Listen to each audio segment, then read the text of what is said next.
हर एक व्यक्ति के जीवन में ऐसा क्यों है?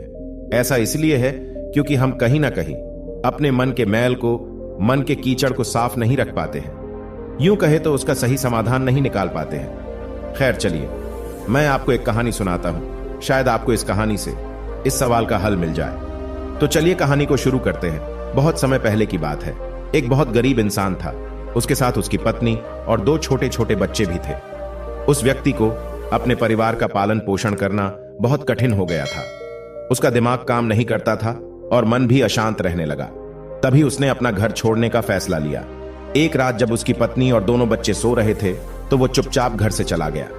रात में बिना किसी मंजिल के वह आदमी चलता रहा।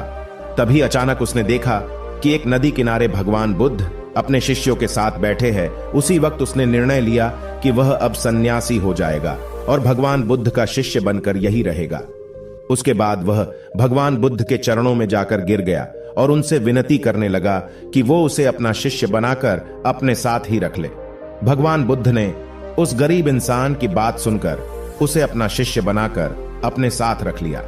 भगवान बुद्ध अपने शिष्यों के साथ आगे बढ़ते हैं। रास्ते में चलते चलते थक गए थे। सब रुककर एक पेड़ के नीचे विश्राम करने लगते हैं। तभी भगवान बुद्ध को गर्मी के मारे बहुत तेज प्यास लगने लगी। उन्होंने अपने नए शिष्य से कहा, यहां पास में ही एक सरोवर है, तुम जाकर वहां से पानी ले आओ। भगवान बुद्ध का आदेश मानकर वह सरोवर से पानी लेने चला गया।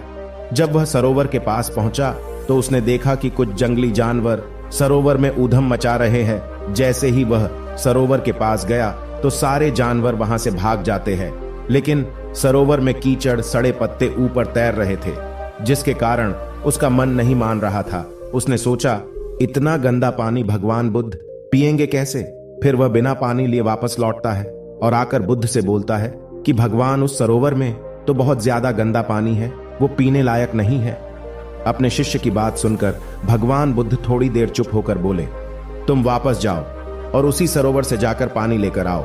भगवान बुद्ध का आदेश मानकर वह वापस से सरोवर की तरफ चला गया, लेकिन वह मन में यही सोच रहा था कि भगवान बुद्ध इतने गंदे पानी को कैसे पिएंगे। जैसे ही वह सरोवर के पास गया, वह यह देखकर चौंक गया कि सरोवर का पानी एकदम निर्मल और स्वच्छ हो गया है और अपने स्वभाव में बह रहा है। उसने पानी लिया और भगवान बुद्ध के पास आया। फिर आते ही उनसे प्रश्न करता है भगवान, थोड़ी ही देर में सरोवर का पानी इतना साफ कैसे हो गया? फिर बुद्ध ने उसे समझाते हुए कहा, जब जानवर पानी में ऊधम मचाए हुए थे तब सरोवर का कीचड़ उभर आया था, लेकिन कुछ देर शांत रहने पर कीचड़ फिर से नीचे बैठ गया और पानी पहले जैसे फिर से निर्मल और स्वच्छ हो गया। ठीक इसी तरह से हमारे मन की स्थिति भी ऐसी ही होती है। जीवन की कठिनाइयों और भाग दौड़ हमारे मन में उथल पुथल पैदा कर देती है, जिसके कारण हम बिना सोचे समझे गलत निर्णय ले लेते हैं। लेकिन कोई भी निर्णय लेने से पहले अगर हम अपने मन को शांत रखें और धैर्यपूर्वक बैठकर सोचे तो हमारे मन की वो उथल पुथल भी पानी के कीचड़ की तरह नीचे बैठ जाती है और तब हम जो भी निर्णय लेते हैं वो हमेशा सही होता है। इसलिए बुरे समय में इंसान को अपना धीरज नहीं खोना चाहिए।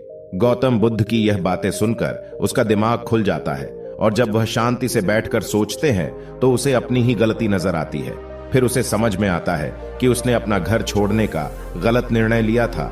फिर वो भगवान बुद्ध के चरण स्पर्श करके उनसे आज्ञा लेकर अपने घर की ओर वापस चला जाता है। कहानी की सीख, दोस्तों, समय के साथ साथ हर एक इंसान की जरूरतें बढ़ती ही जाती है।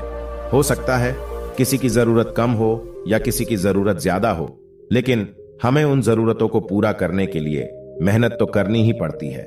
हाँ, ये हो सकता है कि मेहनत करते वक्त हमें बहुत सारी कठिनाइयों और समस्याओं का सामना करना पड़ सकता है। इसी वजह से बहुत बार हमारा मन अशांत हो जाता है, निराश हो जाता है, दिल दिमाग में एक अजीब सी हलचल होने लगती है, जिसके वजह से हम गलत फैसला ले लेते हैं।